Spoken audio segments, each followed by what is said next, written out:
This video for educational purpose only. Investments in the securities market are subject to market risks. Please read all related documents carefully. చాలా మంది ఎన్ఆర్ఐలు ఎక్కడెక్కడో కష్టపడి పనిచేసి ఒక tax free income లేదా ఒక ట్యాక్స్ ఫ్రీ రిటర్న్ అన్న ఒక ఉద్దేశంతో ఎన్ఆర్ఐ బ్యాంక్ అకౌంట్స్ లో ఎఫ్డీస్ లో డబ్బులు పెడుతూ ఉంటారు. మీకు ఒక తెలియని ఒక చేదు నిజం చెప్పనా?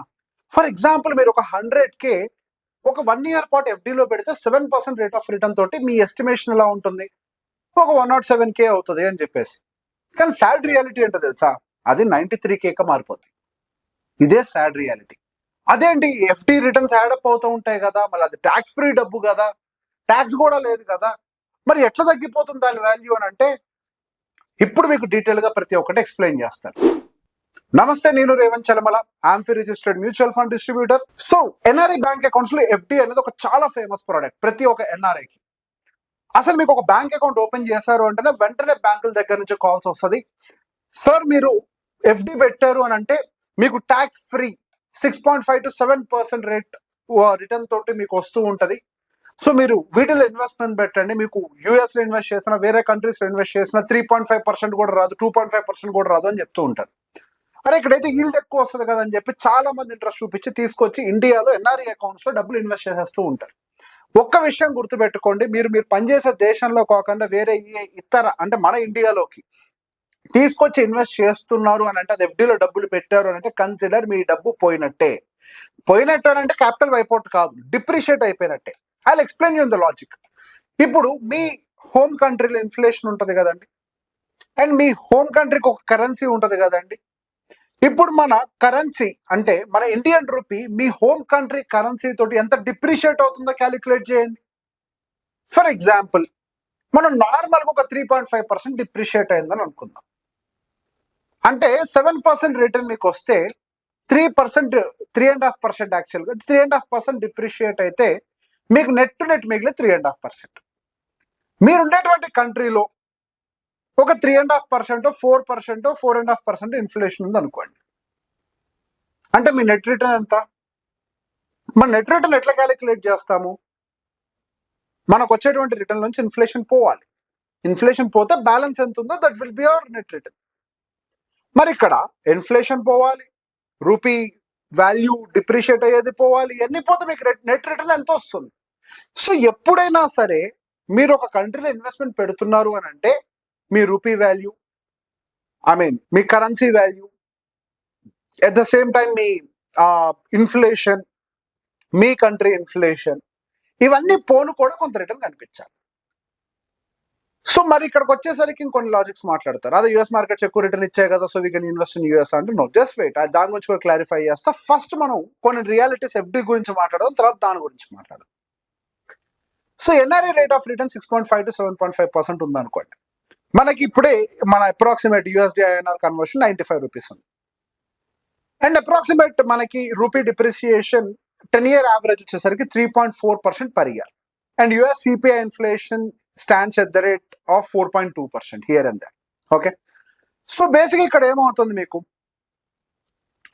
అఫ్ కోర్స్ మనం ఈ ఇయర్ తో కంపేర్ చేస్తే కొంచెం సిచ్యువేషన్ చాలా వర్స్ట్ గానే కనిపిస్తుంది, because this year rupee has depreciated by 11%. And the sad reality is you have invested your money for 7% return in NREFD. Rupee itself has depreciated by 11%. And US inflation is somewhere around 4.2%. Okay. So overall గా చూసుకుంటే మీకు వచ్చే net returns ఇవన్నీ total గా calculate చేసుకుంటే you are sitting at -7.6%. This is a sad reality. మీరు 7% positive గా ఉంటారు అనుకున్నారు ఎఫ్డీలో పెట్టడం ద్వారా, but your money came down by another 7%, actually 7% negative. Okay, దీని ఒక 10% తో 10 years తో క్యాలిక్యులేట్ చేద్దాం. సరే, ఇది ఎప్పుడు జరిగేది కాదు, but this time it happen. 11% minus అయింది ఏది మనకి రూపీ డిప్రిసియేషన్, దానివల్ల టూ మచ్ ఆఫ్ డిప్రిసియేషన్ వచ్చేసింది ఓవరాల్ గా. దట్స్ ఓకే, దాన్ని వదిలేసేయండి. మనం ఒక 10-year టైం హారిజన్ తో క్యాలిక్యులేట్ చేద్దాం. కన్సిడర్ మీరు ఒక 100K ఎఫ్డీలో ఇన్వెస్ట్ చేసి పెట్టారు. మీ ఎన్ఆర్ఐ ఎఫ్డి 7% రేట్ పే చేస్తుంది అనుకోండి. మీ ఐఎన్ఆర్ డిప్రిసియేషన్ 3.4% ఇప్పుడు కరెంట్ ఇండియాలో ఉంది. మీ హోమ్ కంట్రీ ఇన్ఫ్లేషన్ 4.2 అని అనుకోండి. Holding period 10 years. Okay. So ఇక్కడ ఏమవుతుంది, మనం ఇన్వెస్ట్ చేసినప్పుడు ఫస్ట్ 100K ఇన్వెస్ట్ చేస్తే మన ఐఎన్ఆర్ వాల్యూ బాగానే డిప్రిషియేట్ అవుతుంది కాబట్టి ఓవరాల్ ఎఫ్డి సూపర్ రిటర్న్స్ మనకు within 10 years 100K will become 200K approximately అని అనిపిస్తుంది. But when we look this in USD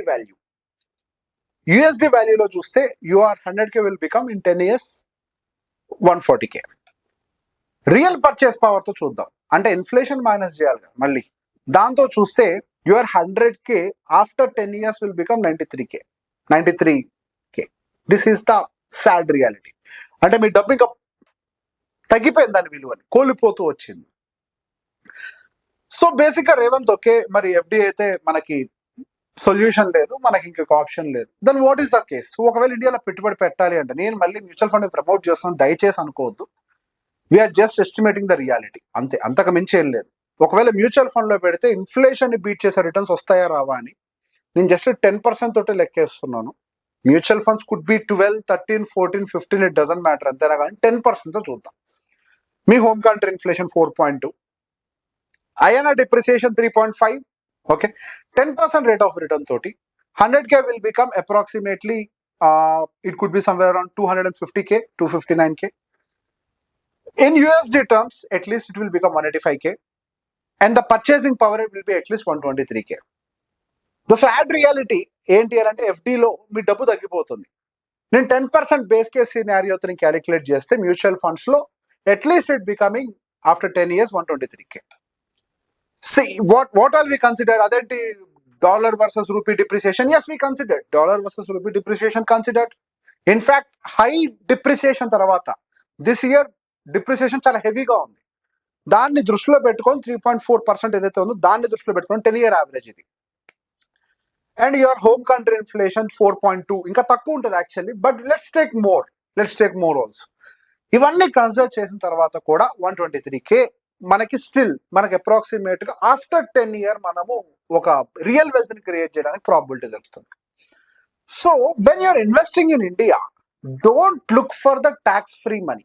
tax free returns ఏమొస్తాయి, ట్యాక్స్ ఫ్రీ ఇన్వెస్ట్మెంట్స్ ఏమున్నాయి ఇండియాలో, వాటి వైపు చూడకండి. Because only one thing you have is NRE FD. So దాని వైపుగా చూడకండి. అండ్ బేసిక్ ఎన్ఆర్ఈ ఎఫ్డి కాకుండా you have few other options. Recent గా కూడా మనకి ఎఫ్సిఎన్ఆర్ ఇన్వెస్ట్మెంట్స్ ఏవైతే డిపాజిట్ జరుగుతాయో అవి ట్యాక్స్ ఫ్రీ చేశారు. And as they are tax free, but reality ఏంటి అని అంటే వాళ్ళు రిటర్న్స్ తక్కువ ఇచ్చేవాళ్ళు 3.5. బట్ నిన్ననే ఎప్పుడు అప్డేట్ వచ్చినట్టుంది, ఏదైతే 3.5% రూపీ వర్సెస్ డాలర్ డిప్రిసియేషన్ మేము ఇవ్వము, ఓన్లీ 3.5 ఇస్తామన్నారు, అది కూడా యాడ్ చేసి ఇస్తామని చెప్పారు. So it's good news for NRIs, ఎవరైనా కొద్దిగా యాడ్ చేసుకోవాలంటే. But NRI FD will eat away your money, there is no doubt. And other ways you have the GIFT City debt funds, you have GIFT City USD FDs, and you have Indian equity funds. GIFT City horizon అయి ఉండొచ్చు, and direct Indian equity mutual funds అయి ఉండొచ్చు. So you have other options also.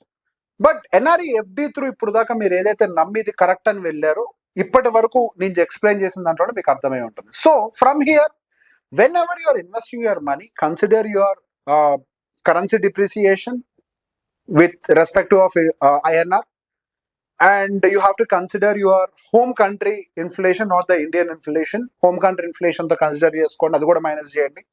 For example, if you are getting 7 in India in NREFD, 3.5 minus for rupee depreciation with USD aithe, with other countries it will be different. And consider your home country inflation also. So if you are living in Japan, your inflation is almost near to 2% or lesser than 2% actually. So బేసిక్గా మీ home కంట్రీని base చేసుకొని మీరు దాన్ని minus చేసి అప్పుడు real return బయటికి తీయాలి. So when you check all this, when you're investing in India, mutual funds are the best. So when you're investing mutual funds, at least మీకు inflation and depreciation whatever ఆ currency depreciations అన్ని పోను కూడా ఒక real return అనేది కనిపించడానికి అవకాశం ఉంటుంది. So okay, if you want to consider, okay Revanth ఇవన్నీ కాదు, నేను అమెరికాలో మీ home country, so exclude this AI rally లేకపోతే మార్కెట్ ఇంత ఉండదు. Let's take the real case scenarios. మీరు ఏఐ ర్యాలీని ఇగ్నోర్ చేసేయండి. ఏఐ ర్యాలీతో నాకు అంత రిటర్న్ వచ్చింది ఇంత రిటర్న్ వచ్చింది అని మాట్లాడతారు, కానీ AI rally once in a while happens. Usually it will be an 8% return. Okay, 8% return ఉంటుంది. ఓకే, మీకు రూపీలో డిప్రిషియేషన్ ఏం లేదనుకోండి, 8% అంటే మీకు రూపీ ఏం లేదు, యూఎస్ లో ఇన్వెస్ట్ చేస్తున్నారు అని అనుకుంటే 8% తోటి హోమ్ కంట్రీ ఇన్ఫ్లేషన్ తోటి your purchase value will be somewhere around 143. Okay, somewhere around ఇందాక నేను చెప్పింది 143 after 10 years. Okay, let's take okay 3.4 Indian markets లో ఇన్వెస్ట్ చేశారు, 10% రిటర్న్ వచ్చింది. 10 నేను ఇంటర్వెల్ కూడా లెక్కేయట్లేదు. Even here you have 123. నేను 10% రిటర్న్ తోటి లెక్కేస్తుంటే because my calculator is got adjusted for FD కాబట్టి 10% తోటి పెట్టాను. So when you want to invest, yes, you can look at for the emerging markets. Emerging markets that doesn't mean ఏ దాంట్లో పెట్టాలని కాదు, Indian market లో కూడా ఇన్వెస్ట్మెంట్ పెట్టచ్చు.